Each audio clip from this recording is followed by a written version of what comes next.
Instead of using people's secrets to control them, why not control them directly? Mind control might just be the ultimate spy technique.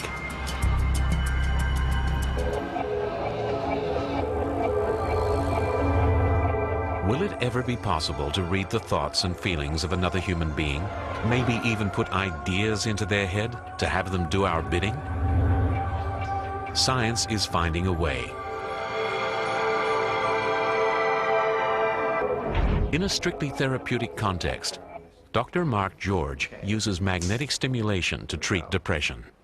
So if you look at the thumb, it's a powerful demonstration that our minds can come under outside influence.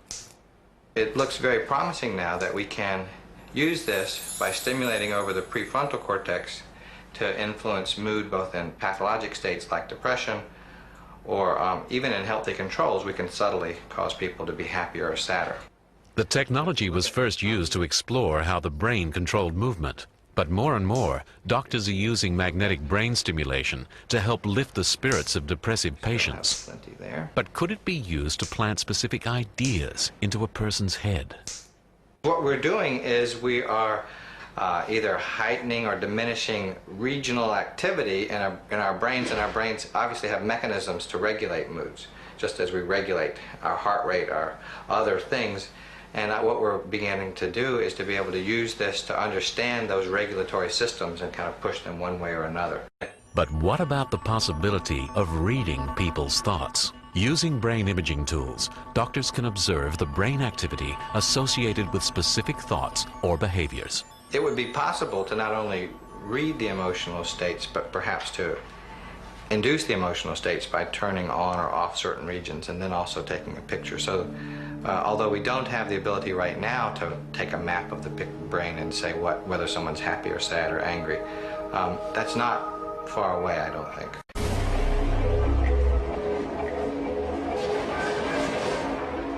At the height of the Cold War, both sides sought to perfect mind control or brainwashing techniques. Could magnetic brain therapies and brain mapping be used to control people by tampering with their emotions or memory? Well, it's a powerful new tool that, just like nuclear reactions, can be either used to harness energy or misused for atomic bombs. And with the ability to go in and push and pull brain regions, you can use that in therapy, which is what we're doing here, or potentially use it for misencoding of information or other things like that. So just like any tool that our society has, it's really up to us as a society to make sure that it's used properly. The ultimate spy, however, is unlikely to be bound by the same code of ethics as scientists. They'll use whatever tools they can. In San Francisco, California, those tools might already be in development. Cheryl Welsh maintains that the U.S. government is testing mind control on unknowing victims. Well, basically, I'm networking on the internet, and this is a worldwide international problem. The International Red Cross has a 1990 article which discusses the fact that many major superpowers, many industrialized countries, are researching electromagnetic technology for anti-personnel uses, and the technology is highly classified. Cheryl believes that she and others are the victims of this mind control research. Many of the victims that I network with describe hearing voices and microwave illness, where they have headaches, just generally sleep disturbances, sunburns even though it's at night, just microwave effects. Microwaves and other radio frequencies are known to affect the human body. But could they be responsible for voices in people's heads?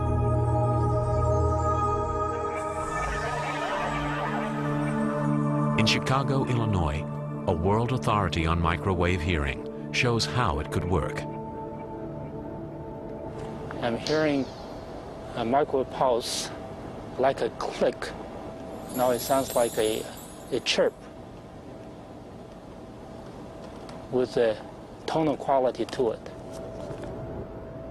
Professor James Lynn is hearing sounds that aren't there. But he's not crazy. Pulses of microwave energy are being generated and fired at him from behind. Microwaves can be heard depending on the individual, depending on the hearing acuity of the individual. Individuals with a fairly normal hearing can hear microwaves at quite a low level. The energy of the absorbed microwaves causes brain tissue to very slightly heat up and expand, causing a pressure wave to be picked up by the hearing mechanism in the inner ear. Professor Lin is far from hearing voices, but it could be possible to send coded signals to an agent this way. Brain is an electrical organ. It is susceptible to electrical signals. Since microwave is electrical, therefore, in principle, one could embed or encode information in the microwave signal such that it could be perceived by the brain.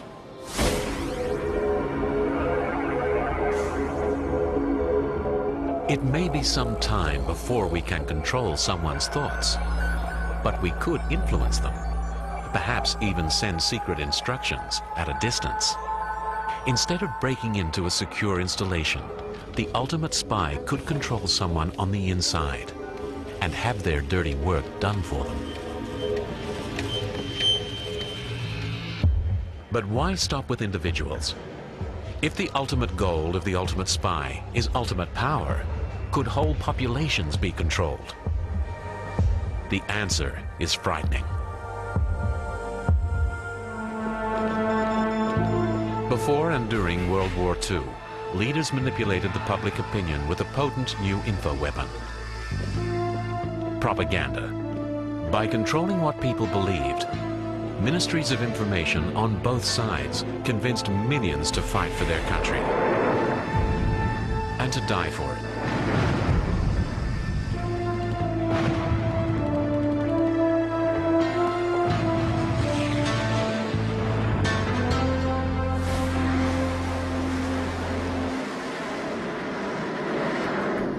Even today, governments take pains to present information precisely to control the mood and morale of civilian populations. But they've also been seeking more direct means. Steve Bratcher used to be part of the U.S. intelligence community. The history of mind control hasn't been kept too well as secret. MK Ultra, which was exposed, it was front page news in the New York Times. For example, the CIA was exposed with mind control experimentation in the Allen Institute in Canada. The CIA's MK Ultra mind control program focused on electronic means of controlling people, as well as the use of experimental drugs. Steve Bratcher believes these tools are in use today. They would want to do that to manipulate people, to manipulate, for example, politics, behavior, getting their way, so to speak, getting people to think a certain way, act, believe. And it doesn't necessarily have to be a large populace, just a strategic location of populace to manipulate the others, to create the belief.